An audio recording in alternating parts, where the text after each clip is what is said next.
में ऐसे लोग होंगे कि अगर इल्म सुरैया पर भी होगा तो वहां से हासिल कर लेंगे। तो यहां मिस्दाक इमाम आजम को ठहराया।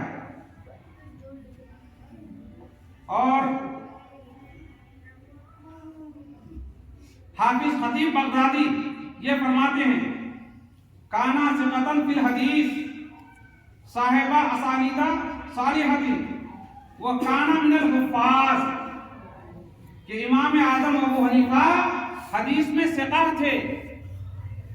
सिकाह यानी आदिल थे, मोतबर थे, मोतमद थे। सिकाह का माना मोतमद।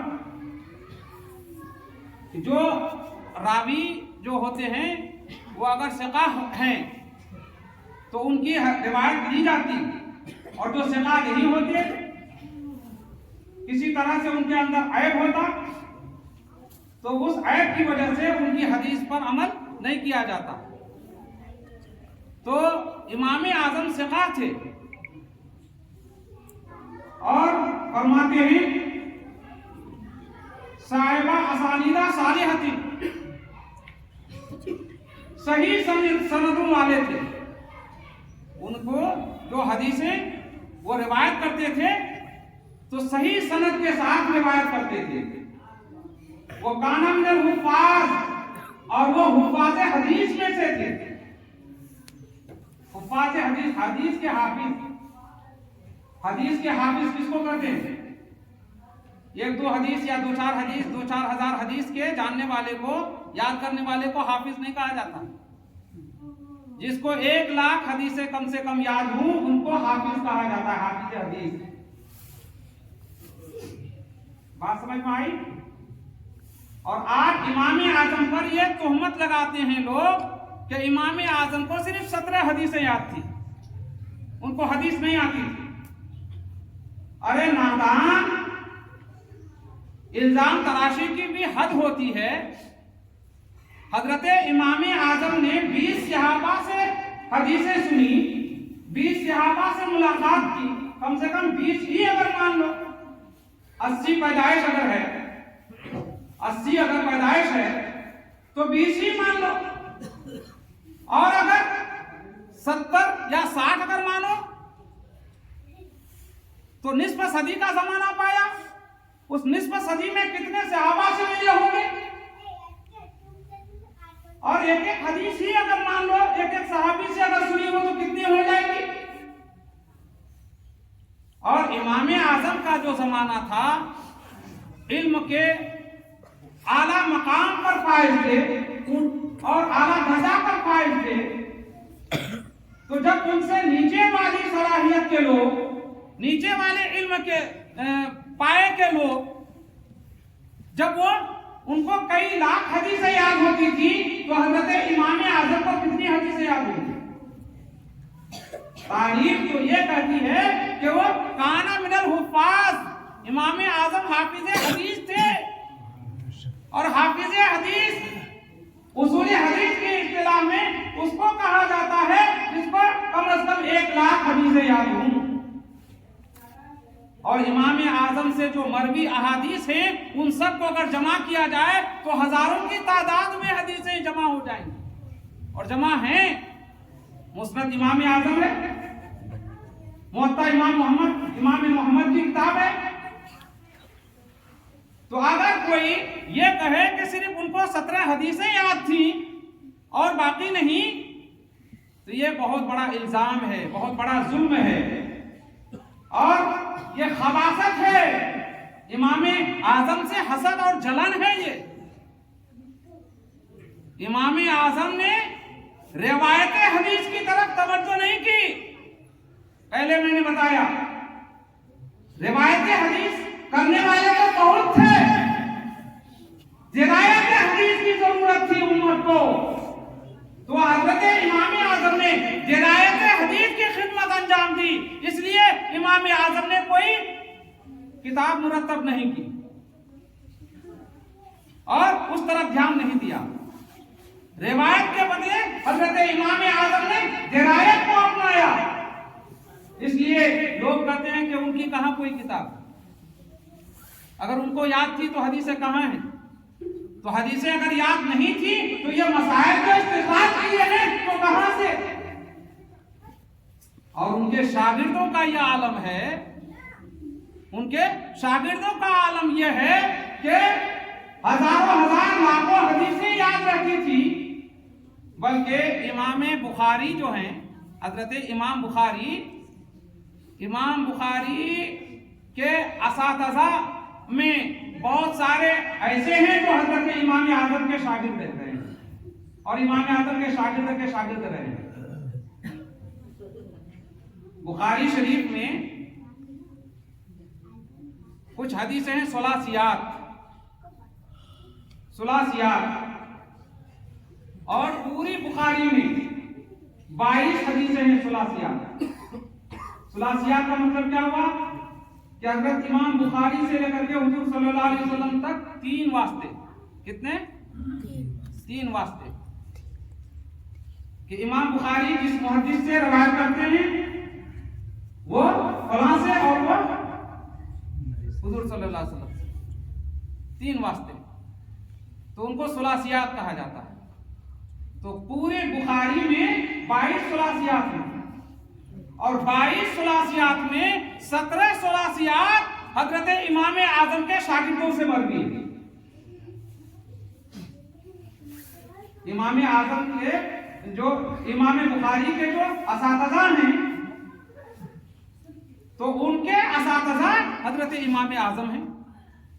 तो हजरत इमाम आजम को अगर देखा जाए, उनके शागिर्दों को अगर देखा जाए तो लाखों हदीसें याद थी, तो उस्ताद को कितनी हदीसें याद है? इसलिए अगर आज कोई कहे कि इमाम अबू हनीफा को हदीसें याद नहीं थी तो पहले उसको तारीख का मुताला करना चाहिए। और मालूम है कि ये जो इमाम आजम के खिलाफ जमाना उठा है अभी, ये आज का नहीं है, ये आज से नहीं है। हजरत इमाम आजम की जिंदगी से ही ये सिलसिला चला है। कुछ लोग हसद करने वाले रहे इमाम आजम और वो मौका की तलाश में थे, मौका की तलाश में रहे और मौका की तलाश में रहते मोहम्मद बिन अब्दुल वहाब नजदी के जमाने में उनको भरपूर मौका मिला। आप देखिए कि ये गैर मुक़ल्लिदीन जो हैं, जो अपने आप को अहले हदीस कहते हैं, अहले हदीस कहलाते हैं, तो ये गैर मुक़ल्लिदीन कहना चाहिए, अहले हदीस नहीं कहना चाहिए। समझ गए? हम लोग जो भी बोलें क्या बोलेंगे? गैर मुक़ल्लिदीन, या फिर वहाबी बोलिए। क्या बोलेंगे? वहाबी। अहले हदीस नहीं। अहले हदीस कौन है? हमने समझा दिया, धोखे में रख रहे हैं। तो ये वहाबिया है। ये वहाबी फिरका कब से आया? ये पहले से नहीं था। पहले क्या था? खारजी था। खारजी से वहाबी निकला। और पहले तो खारजी था। खारजी का वजूद हुजूर अकरम सल्लल्लाहु अलैहि वसल्लम के जमाने ही में हो चुका था। एक आदमी हुजूर की खिदमत में हाजिर हुआ और हुजूर अकरम सल्लल्लाहु अलैहि वसल्लम तकसीम फरमाते रहे थे, माले गनीमत तकसीम फरमा रहे थे। तो वो आदमी खड़े होकर के हुजूर के सामने हुजूर से कहा कि आदिल या मोहम्मद फइन्नका ला तादिल, ऐ मोहम्मद इंसाफ कीजिए, इसलिए कि आप इंसाफ नहीं कर रहे हैं। अल्लाह अकबर। हुजूर के सामने खड़े होकर के हुजूर को टोक रहा है, हुजूर की शान में गुस्ताखी कर रहा है, बेअदबी कर रहा है। ये बेअदबी विरासत में मिली है। आज जो सीधे बोलते हैं कि मोहम्मद साहब, फलां साहब, ये जो कहते हैं किसी का अदब मत करो, किसी की ताज़ीम मत करो, शिर्क है। ये बेअदबी वहीं से चली आ रही है। एक सहाबी खड़े हुए, अर्ज किया, या रसूल अल्लाह, आप इजाजत दे तो मैं इसका सर उड़ा दूं। हुजूर ने फरमाया कि नहीं, इसको छोड़ दो, इसकी नस्ल से और भी लोग बहुत सारे पैदा होंगे, अगर मैं उनको पाता तो उनको आग और समूद की तरह कत्ल करता। बुखारी की रिवायत है। तो ये वजूद वही हो चुका था खारजी का, लेकिन लोगों को पता नहीं चल रहा था। और पता कहां चला? सिफ़ीन में, जंग सिफ़ीन में हजरत अली और हजरत मुआविया के दरमियान जो सुलह हो गई, तो ये सुलह उनको नागवार गुजरी और उन्होंने साफ खुरूज किया और हजरत अली को बुरा भला कहने लगे। तो वहां पर जाहिर हुए ये खारजी, इनका खुरूज वहां पर जाहिर हुआ। वहीं से जो फिरका बना खारजी का, तो वो फिरका चलता रहा। और उनका अकीदा क्या था? क्या अकीदा था? उनका अकीदा था कि मुसलमानों को काफिर कहते थे और अदब नाम की कोई चीज उनमें नहीं थी। बेअदब और गुस्ताखी करना उनका शिआर था और अपने अलावा सबको काफिर समझना यह उनकी अलामत थी।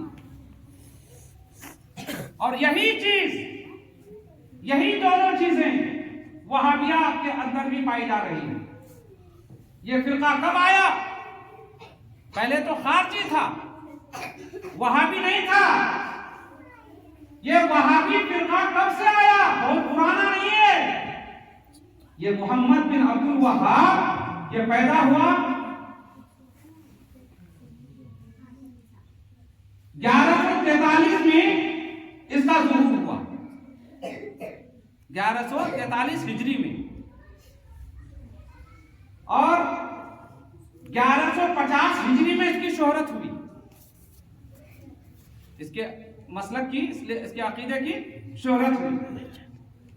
और मोहम्मद बिन अब्दुल वहाब की वफात कब हुई? 1206 हिजरी में, यानी 1791 ईस्वी में, 1791 ईस्वी में उसकी वफात हुई। और ये फिरका कैसे वजूद में आया? उस वक्त के एक बहुत बड़े आलिम हजरत अल्लामा सैयद अहमद बिन ज़ैनी दहलान, जो इमामुल हरमैन थे और हरमैन शरीफैन के शेखुल इस्लाम थे, बहुत बड़े आलिम थे। उन्होंने किताब लिखी खुलासतुल कलाम फी बयान उमराइल बलदिल हराम। तो इसमें मोहम्मद बिन अब्दुल वहाब नजदी का भी जिक्र है और वो कैसे हरमैन शरीफैन को कब्जा किया, कितने क्या क्या फितना रहे उसके, और उसने मुसलमानों को कितना कत्ल किया, इन तमाम चीजों का बयान उस किताब में मौजूद है। और फिर मोहम्मद बिन अब्दुल वहाब के भाई सुलेमान बिन अब्दुल वहाब, वो सुन्नी अकीदा के थे, वो नेक और सालेह थे। उन्होंने भी किताब लिखी इसके खिलाफ। लोगों को पता चला। और तारीख नजद हिजाज किताब है, खुलासतुल कलाम फी बयान उमराइल बलदिल हराम, ये अरबी में किताब थी। हजरत फैयाजुल मुस्लिमीन हजरत मौलाना सैयद शाह मोहम्मद बदरुद्दीन कादरी कुद्दसा सिर्रुहू फुलवारी शरीफ के साहिब सज्जादा, उनको ये किताब हासिल हुई। तो उन्होंने अपने एक मुरीद खास को ये किताब दी और फरमाया कि इसका तर्जुमा लिखो, और सिर्फ उस बात का तर्जुमा लिखो जिसमें मोहम्मद बिन अब्दुल वहाब नजदी का जिक्र है। और उस वक्त हजरत फैयाजुल मुस्लिमीन कुद्दसा सिर्रुहु के जमाने में उसकी इशाअत हुई थी तौज़ीहुल मराम नाम से। क्या नाम से? तौज़ीहुल मराम नाम से। उस पर काम जारी है, इंशाअल्लाह ताला खाका से वो किताब शाये होगी। उसमें ये सारी बातें तफसील से आपको मिल जाएगी कि मोहम्मद बिन अब्दुल वहाब क्या था, उसका अकीदा क्या था और उसके खुराफात क्या थे और उसने कितना जुल्म किया है मिल्लत इस्लामिया पर।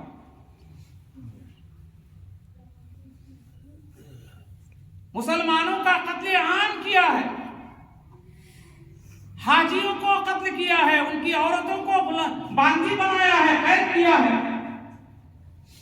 और उसका अकीदा था कि जो हमारे अकीदे को न माने, हमारे अकीदे को तस्लीम न करे, उसका खून मुबाह है, जायज है उसका खून मुबाह, चाहे वो 1000 कलमा पढ़ता हो।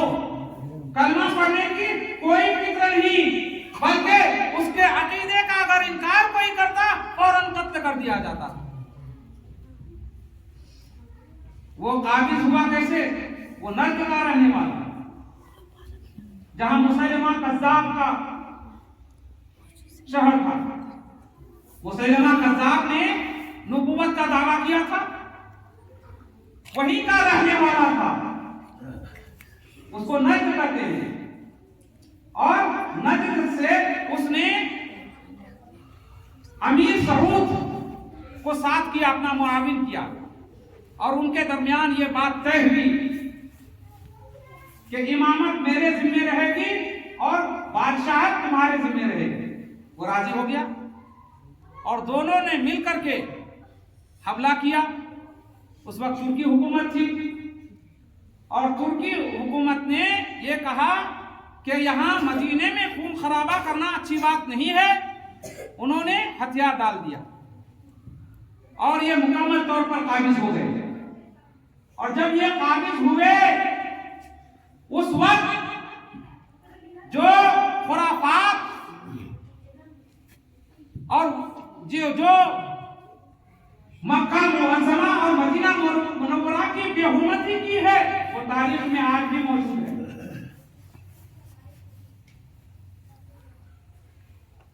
एक किताब का नाम आपने सुना है, फतावा शामी, जानते हैं? फतावा शामी मशहूर किताब है, फिक़ह हनफी की फतवा की किताब है। रद्दुल मुख्तार उसका असली नाम है, अलादुल मुख्तार उसका असली नाम है और फतावा शामी से मशहूर है।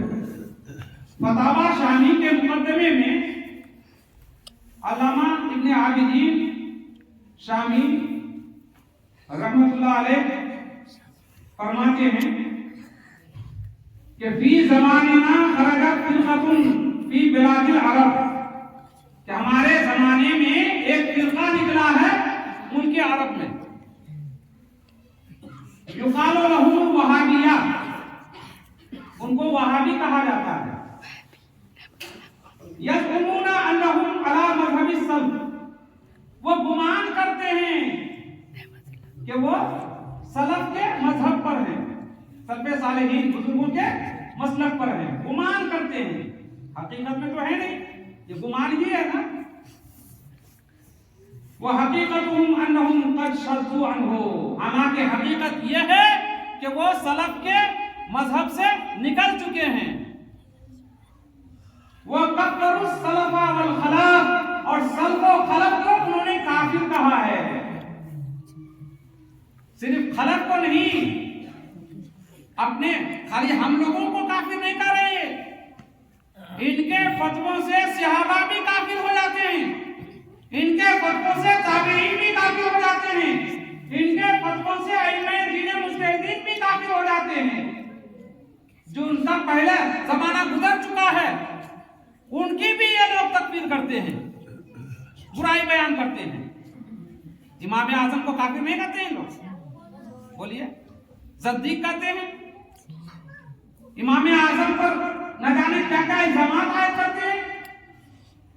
और न सिर्फ इमाम आजम, तकलीद को यह शिर्क कहते हैं, और जिनकी की जाती है उनको भी मुशरिक कहते हैं, और जो लोग तकलीद करते हैं उनको भी मुशरिक कहते हैं। तो ये सिर्फ अपने जमाने के लोगों को काफिर नहीं करते, बल्कि पहले वालों को भी करते हैं और बाद वालों को भी काफिर करते हैं। वो कातलुन नास अला ज़ालिका, और अपने इसी अकीदे के जुल्म पर वो लोगों को कत्ल करते हैं। और आगे फरमाते हैं वहुमुल लज़ीना कतऊ तरीक़, ये वही लोग हैं जो जारकाज़री किया करते, वो कतलुल हज्जाज, और हाजियों को हुज्जाज हाजियों को जिन्होंने कत्ल किया, वो सबो निसाहुम, और उनकी औरतों को कैद किया, वो अखज़ू अम्वालहुम, और उनके माल को लूट लिया। ये काम है इनके, यही वहाबिया के। वहाबियों ने पहले डाकादरी की, लोगों का माल लूटा, और जब अपने मजबूत हो गए तब आगे बढ़े और आगे बढ़कर के हरमैन पर हमला किया। वहुम अला खिलाफ मा अलैहि मुस्लिमून, और ये लोग मुसलमानों के अकीदा और मसलक के बिल्कुल बरखिलाफ हैं। बल हुम शिबहुल खवारिज, बल्कि ये खवारिज के मुशाबे हैं, खवारिज के मुशाबे हैं कि जो काम खवारिज किया करते थे वही काम आज ये भी कर रहे हैं। बेअदब गुस्ताख खवारिज भी थे और बेअदब गुस्ताख ये भी हैं, और ये भी मुसलमानों को, वो भी मुसलमानों को काफिर कहा करते थे और ये भी मुसलमानों को काफिर करते हैं। तो वहां मोहम्मद बिन अब्दुल वहाब नजदी ने जब अपना कब्जा जमाया तो उसने जो खुराफात किए हैं और कत्ल गारतगिरी की है, किताबों में वो चीजें महफूज हैं। आप मेरी बात पहले सुन लीजिए, उसके बाद फिर जो जितना एतराज हो आप एतराज कर सकते हैं। पहले मेरी बात सुन लीजिए। दुरूद शरीफ पढ़िए, अल्लाहुम्मा सल्ली अला सय्यिदिना मुहम्मदिन नबील उम्मी व अला आलिहि व बैतिहि व अस्हाबिहि व बारिक व सल्लिम अलैहि व अजमईन। तो ये फिरका मोहम्मद बिन अब्दुल वहाब नजदी से चला, और मोहम्मद बिन अब्दुल वहाब नजदी कब के हैं? 1143 यानी 12वीं सदी के, 12वीं सदी के। और अभी क्या है? 15वीं सदी। 300 साल हुए, 300 साल हुए, 300 साल पहले से नहीं है। और लोग आज ये कहते हैं कि इस्लाम मक्का से और मदीना से फैला। तो मक्का और मदीना में जो हो रहा है वही सही है, और जो मक्का मदीना में नहीं हो रहा है वो गलत है। आज के सल्फी लोग, वहाबी लोग इसको मानेंगे कि मक्का मदीना में जो काम हो रहा है वो काम सब के सब दुरुस्त हैं, कह सकते हैं। आज मक्का मदीना में क्या क्या नहीं हो रहा है, हरमैन शरीफैन में सऊदी हुकूमत क्या कर रही है? सऊदी हुकूमत इस्लामी हबीयत सऊदी हुकूमत के अंदर कितनी है? और वहां सऊदी में सऊदी नाम अल्लाह के रसूल सल्लल्लाहु अलैहि वसल्लम ने जज़ीरतुल अरब नाम रखा था, और आज उसका नाम सऊदी अरबी रखा, सऊदिया अरबिया रखा, नाम बदल दिया, नाम चेंज कर दिया। वहां सलीमा घर खुल गया, वहां सारा कुछ हो रहा है। तो अब कोई कह सकता है कि वहां जो काम हो रहा है वो सही है और वही करना चाहिए। इस्लाम ये 300 साल से नहीं फैला है, इस्लाम फैला है मक्का से, मदीना से, लेकिन इन लोगों से नहीं। इस्लाम फैला है बुजुर्गों से, सहाबा से, ताबईन से। अल्लाह के रसूल सल्लल्लाहु अलैहि वसल्लम ने सहाबा को दीन सिखाया, सहाबा ने ताबईन को सिखाया, ताबईन ने तबे ताबईन को सिखाया। सहाबा ताबीन तबे ताबीन से दीन फैला है, इसलिए हम सहाबा ताबीन तबे ताबीन को मानते हैं और उस वक्त के जो अइम्मा अकाबिर थे उनको मानते हैं। ये 300 साल से हमको इस्लाम नहीं मिला कि हम ये 300 साल वाला फिरका हम तस्लीम करेंगे। और देखिए, जब मक्का में और मदीना में वहाबियत का तसर्रुफ हुआ, कब्जा हुआ, तो उस वक्त मज़ारात जो जन्नतुल माला और जन्नतुल बकी में जो मज़ारात थे सहाबा इकराम के, अज़वाज मुतहहरात के, अहले बैत अताहर के जो मज़ारात थे, वो मज़ारात उन मज़ारात पर कुब्बे बने हुए थे, वो मज़ारात पुख्ता थे। उन मज़ारात को तोड़ा गया, बिल्डोजर चलाया गया, सबको मुसद्दह किया गया और नया दीन कायम करने की कोशिश की गई। क्या वहाबिया से पहले मुसलमान नहीं थे हरमैन शरीफैन में? क्या मोमिन नहीं थे? ईमान वालों का खात्मा हो गया था। जो अकाबिर और सल्फ़े सालिहीन के जमाने से चलता आ रहा था। ये 300 साल पहले जो फिरका कायम हुआ, उस फिरके ने इन तमाम चीजों को मुनहदिम किया। हजरत मुहियुल मिल्लत व दीन कुद्दसा सिर्रुहु जब हज के लिए तशरीफ ले गए थे, तो उनके खुतूत हैं, तो उन्होंने इन चीजों का जिक्र किया है अपने खुतूत में कि उनकी निगाहों के सामने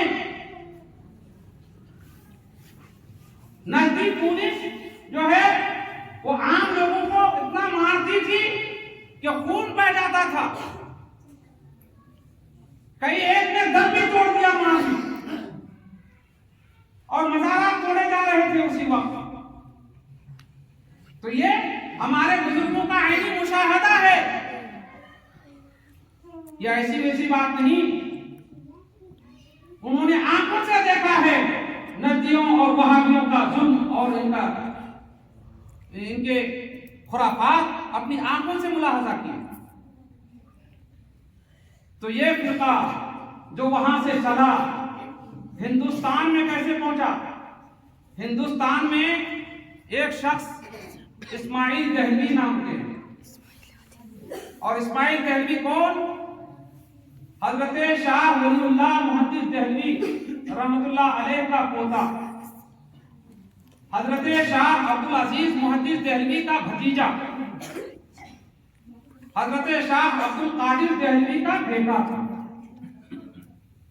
वलीउल्लाही खानदान बहुत मुअज़्ज़ज़ खानदान है और इल्मी खानवादा है। पूरे हिंदुस्तान के उलमा ने वहां से फैज़ हासिल किया है वलीउल्लाही खानदान से। तो इल्मी खानवादा था, मुअज़्ज़ज़ खानदान था। उस खानदान में होने का फायदा उठाया इस्माइल दहलवी ने, और इस्माइल दहलवी ने मोहम्मद बिन अब्दुल वहाब नज़दीक की किताब तक़वियतुल ईमान, किताबुत तौहीद का तर्जुमा तक़वियतुल ईमान में किया। तक़वियतुल ईमान किताबुत तौहीद का तर्जुमा। और इस्माइल दहलवी ने हिंदुस्तान में वहाबियत फैलाई, और फिर इस्माइल दहलवी के शागिर्द खास नजीर हुसैन दहलवी, उन्होंने इसको और फरोग दिया। हम लोग जब छोटे छोटे थे, वहाबियत का नामो निशान नहीं था, दूर दूर तक नहीं था। अब चूंकि हम अहले सुन्नत वल जमात आपस में बढ़ गए, हमारी ताकत मुंतशिर हो गई, हम कमजोर पड़ गए, तो ये वहाबियों को मौका गनीमत मिल गया। और वहाबिया ने देखा कि ये लोग आपस में दस्तों गिरेबान हैं, क्यों न मौका से फायदा उठाया जाए, और पूरी तंजीम के साथ और पूरी जमीयत के साथ उन्होंने हमला कर दिया। और फिर उन्होंने ऐसा हरबा इस्तेमाल किया कि ऐसे लड़कों को चुना जिनका ज़हन बिल्कुल सादा हो, जो कुछ ना जानते हो, स्कूल के लड़कों को, कॉलेज के लड़कों को पकड़ा, उलमा के पास नहीं, इसलिए कि इनके अंदर सलाहियत ही नहीं कि उलमा से बहस करें। ये हमाशुमा के पास जाकर के, लड़कों के पास जाकर के, जाहिलों के पास जाकर के, आम लोगों के पास जाकर के हदीस सुनाते हैं। देखिए बुखारी शरीफ, आप लोगों के मौलवी साहब सबसे बड़ी किताब हदीस की बुखारी शरीफ को मानते हैं। बुखारी शरीफ है ये, देखिए बुखारी शरीफ की रिवायत है। अल्लाह के रसूल सल्लल्लाहु अलैहि वसल्लम ने हाथ उठाया, रफ़े यदैन किया। देखिए आपके मौलवी लोग हदीस नहीं मानते हैं, और आप भी वही कि अगर कोई कहा कि तुम्हारा कान कौवा ले लिया, कौवा के पीछे लग गए, कान नहीं देखा। अरे भाई अफसोस होता है हमको कि आपका दादा परदादा लकड़दादा खानदान दर खानदान जिस मसलक पर जमा रहा आज तक, आप अमीर रहे, पागल रहे, कारगर रहे, जिस मसलक पर, जिस मजहब पर, जिस दीन पर, आज अगर कोई आकर के आपको कहे कि आपका ये मजहब गलत है, तो हमको होना क्या चाहिए?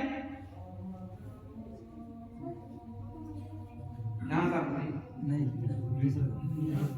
तो क्या होना चाहिए? हमारा फर्ज क्या बनता है? हमारा फर्ज बनता है कि पहले हम उसकी तहकीक करें। हम नहीं जानते हैं, किसी जानने वाले से जाके पूछें, किसी आलिम से राब्ता करें कि देखिए फलां लड़का ऐसा बोल रहा है, क्या आप लोग गलत हो? हदीस पर अमल नहीं है आप लोग का, आप लोग हदीस को नहीं मानते। देखिए हम लोग हदीस मानते हैं, बुखारी शरीफ में यह हदीस है रफ़े यदैन करने की, आप लोग हदीस क्यों नहीं मानते? तो आपको जवाब मिलता, तब आपको जवाब मिलता कि हदीस पर अमल है कि नहीं है हमारा। लेकिन आपने आपके दादा परदादा और खानदान दर खानदान जिस मसलक को मानते रहे, आज आपने एक उर्दू दान, दो चार हदीसें जानने वाले, दो चार किताबें पढ़ने वाले की ज़बानी सुन करके आपने अपने दीन को छोड़ दिया, अपने मसलक को छोड़ दिया। इसका मतलब है कि इससे पहले आप कच्चे ईमान वाले थे, आज पक्के ईमान वाले हो गए। अफसोस नहीं आया? अगर आपको मालूम है तो ठीक, मालूम नहीं है तो किसी जानने वाले से पूछिए। अगर जानने वाला कोई ना बताए तब आपकी मर्जी है, चाहे आप गैर मुक़ल्लिद बनिए, वहाबी बनिए, सलफी बनिए, कुछ भी बनिए, लेकिन पहले आप तहकीक तो कर लीजिए। आपका दिल ना भरे तो आप किसी भी जमात और मसलक की तरफ जा सकते हैं, कोई रुकावट नहीं है, लेकिन पहले तो आप समझें अपने मसलक को। आज हम पर इल्जाम लगाया जाता है कि ये लोग हदीस पर अमल नहीं करते। हदीस पर अमल हम करते हैं, अहले हदीस हम कहलाने के लायक हैं, तुम नहीं। इसलिए कि अहनाफ का अमल ऐसा है हदीस पर कि अहनाफ ने सिर्फ एक हदीस को लिया, बाकी को छोड़ दिया, ऐसा नहीं है। बाकी को छोड़ दिया ऐसा नहीं है, हदीसें मुख्तलिफ हैं। अब ये कोई जरूरी नहीं कि जो बुखारी में हदीस है वही सही है और जो बुखारी के अलावा है वो सही वो ज़ईफ है वो हदीस, ऐसा नहीं है। ये धोखा है लोगों को। बुखारी शरीफ में जो हदीसें हैं वो सही हैं, लेकिन कोई जरूरी नहीं कि सारी सही हदीसें बुखारी में जमा हो गई हैं, ऐसा नहीं है। ना तो इसका दावा इमाम बुखारी ने किया और न इमाम मुस्लिम ने किया, बल्कि इमाम मुस्लिम ने तो इसकी वजाहत की कि मेरा ये दावा नहीं है कि सारी सही हदीसें मुस्लिम में हैं, ये दावा नहीं है। अब बुखारी के अलावा भी हदीस होंगी सही, जिस किताब को आप नहीं जानते हैं उस किताब में भी सही हदीस होगी। हदीस के सही और ज़ईफ होने की वजह क्या है?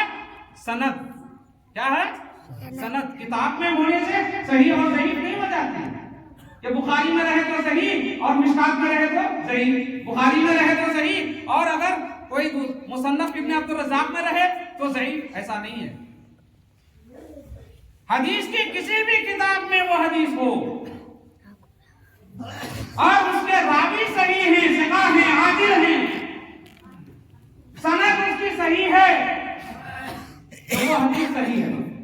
और जब सही हदीस है तो उस पर अमल जरूरी है।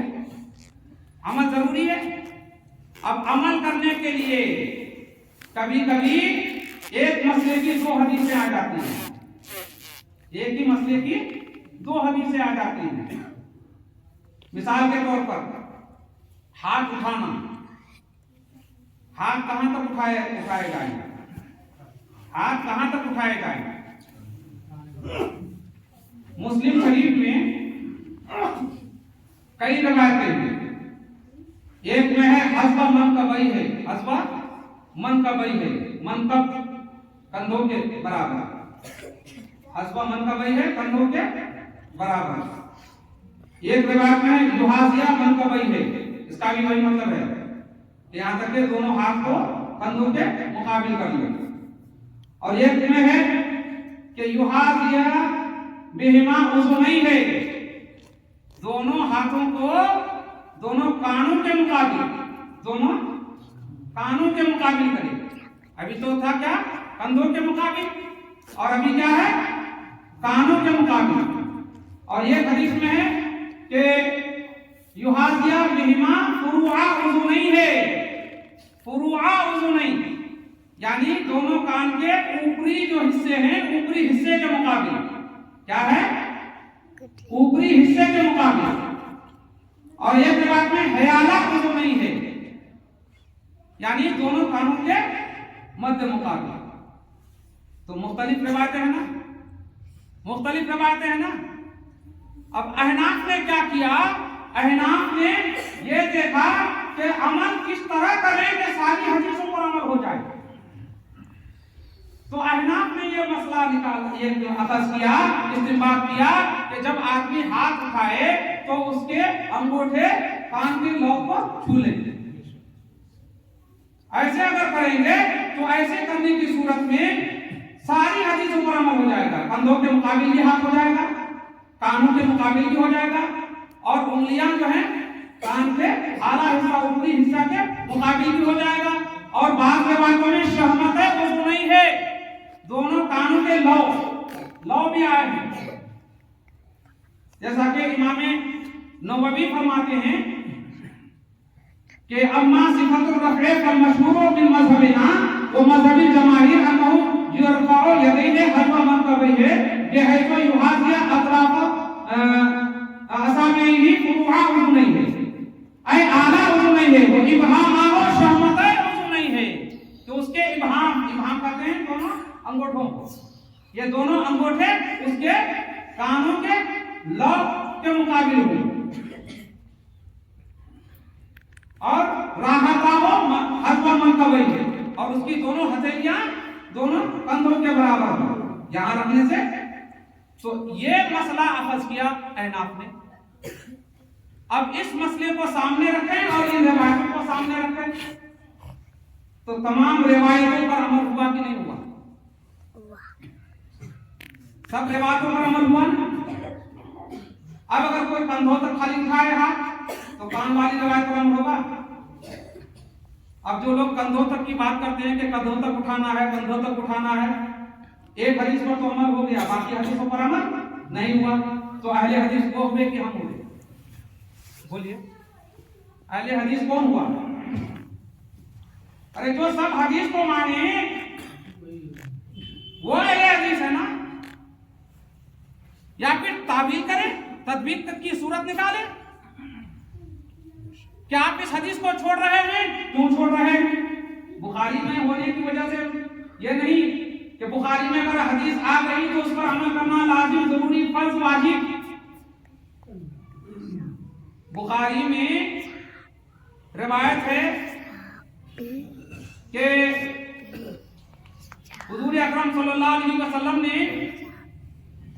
बच्चे को गोद में लेकर नमाज पढ़ी, और उसी तरह से बुखारी में रिवायत है जूते पहनकर नमाज पढ़ने की।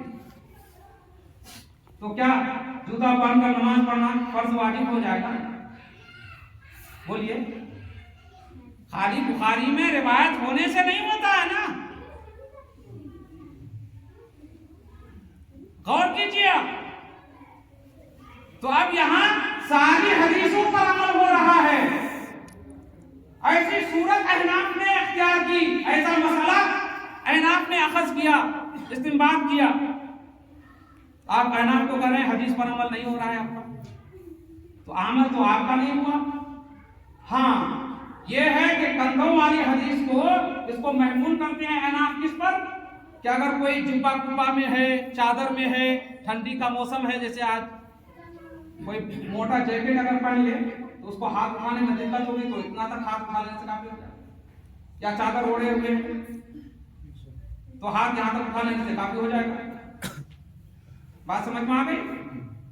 तो हदीसें मुख्तलिफ तरीके से हैं, मुख्तलिफ किस्म की हैं, और अहनाफ ने उन तमाम हदीसों को मद्देनजर रख करके जो मसला लिखा, ये फिक़ह हनफी है।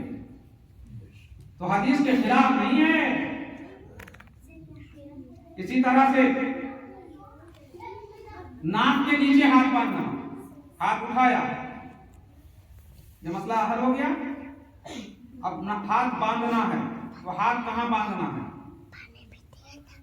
हाथ कहां बांधना है? सीने पर बांधना है, या नाक के नीचे बांधना है, या हाथ छोड़ देना है? हदीसें सब है। इमाम मालिक हाथ छोड़ के नमाज पढ़ते हैं, मालिकी लोग हाथ छोड़ के नमाज पढ़ते हैं। तो हाथ छोड़ने की भी रवायत है, हाथ सीने पर बांधने की भी रवायत है, हाथ नाक के नीचे बांधने की भी रवायत है। अब इन रवायतों में किस पर अमल होगा? अब आप कहेंगे कि बुखारी में जो है उसी पर अमल होगा, तो ये वही वाली बात हो गई, जिद और हर धर्मी, कि बुखारी में खाली रवायत होने से नहीं होता है, जिस पर अमल रहा सहाबा का, और जो रिवायत मामूल में ही रही, उस रिवायत पर अमल होगा, उस रिवायत पर लिया जाए। अब देखिए, हजरत साहब बिन सआद से रिवायत है, सही बुखारी की रिवायत है, जिल्द अव्वल सफा 102, बाब वज़्इल जुम्ना अलल युस्रा, दाहिना हाथ को बाएं हाथ के ऊपर रखने का बयान। बाब इसमें हदीस क्या है? कानन नासु युमरुना अन यज़अ रजुलु यदल युमना अला ज़िराइल युस्रा फिस सलात, के लोगों को हुक्म दिया जाता था कि मर्द अपना दाहिना हाथ अपने बाएं कलाई पर रखे नमाज के अंदर। और हज़रत वाइल बिन हुजर की रिवायत है कि लअनज़ुरन्ना इला रसूलिल्लाह सल्लल्लाहु अलैहि वसल्लम कैफ़ा युसल्ली, कि हम देखते थे कि रसूलुल्लाह सल्लल्लाहु अलैहि वसल्लम कैसे नमाज पढ़ते हैं। काला फनज़रतु इलैहि, तो मैंने रसूलुल्लाह सल्लल्लाहु अलैहि वसल्लम की तरफ देखा। कामा फकब्बरा व रफ़अ यदैहि हत्ता हाज़ता उज़ुनैहि, सुम्मा वज़अ यदहु युमना अला ज़ालिका फिल युस्रा वरुस्क़ी वस्साई, कि हुजूर सल्लल्लाहु अलैहि वसल्लम ने पहले हाथों को उठाया और कानों के भी मुताबिक, फिर आपने दाहिने हाथ को अपने बाएं हथेली पर के पीठ पर रखा, बाएं हथेली की पीठ पर रखा, और रुस्क़ी वस्साई, और कलाई पर रखा। तो अब यहां पर मुख्तलिफ अल्फाज है कि यहां जो ये आया पहली रिवायत में कि दाहिने हाथ को बाएं कलाई पर रखा, दाहिने हाथ को बाएं कलाई पर रखा, और यहां पर क्या है कि अला ज़हरे कफ़िही युसरा, यानी बाएं हथेली के पीठ पर रखा, बाएं हथेली की पीठ पर रखा। तो रिवायतें मुख्तलिफ होंगी। तो अब इस पर अहनाफ का अमल क्या आ रहा? अहनाफ ने कहा कि हाथ ऐसे रखें कि हथेली वाली रिवायत पर भी अमल हो जाए, कलाई वाली पर भी अमल हो जाए, और रुस्ब ये जो गट्टा है इस गट्टे वाली हदीस पर भी अमल हो जाए, गट्टे वाली पर भी अमल हो जाए। अगर यहाँ हाथ रखा तो कलाई वाले पर तो अमल हुआ, कलाई वाली रिवायत पर अमल हुआ, कफ वाली रिवायत पर अमल हुआ? बोलिए, नहीं हुआ। और ये गट्टा वाली रिवायत पर अमल हुआ? नहीं हुआ। तो अहनाफ ने तमाम हदीसों को मद्देनजर रखकर ये मसला निकाला कि हाथ हथेली के ऊपर रखे इस तरह से कि अपने जो इसको गट्टे को पकड़ ले और उसकी उंगलियां कलाई के ऊपर रहे। तो कलाई, गट्टा और हथेली सब वाली रिवायत पर अमल हो जाएगा। तो ये तमाम हदीसों पर अमल हुआ।